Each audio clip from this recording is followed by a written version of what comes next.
મિત્રો આપણે છીએ ગાડીમાં. હવે જો આપણે ગાડીમાં આવ્યા છીએ એડોય ભરવા આવ્યા. કેમ બાકી ડીજે બીજા એમ વાગે ને? ડીજે બીજા નથી વગાડવું અત્યારે. આપણા કાકા ખીચે જો એક હજાર ગાડી બતાવું તમને બતાવું.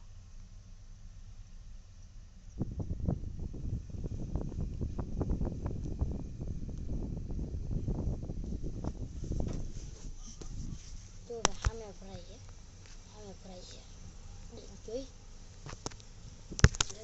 હરખું જોઈ ભરાય છે ને. આમ જાય મારા કાકા છે આવી ને મજા. બાકી અમારા બ્લોગની મજા જોઈએ યાર. એટલે જો મસ્ત મજાનું એક મંદિર છે. બાજુમાં જો ગાડી નીકળી. હાલો bye bye, tata, goodbye, see you.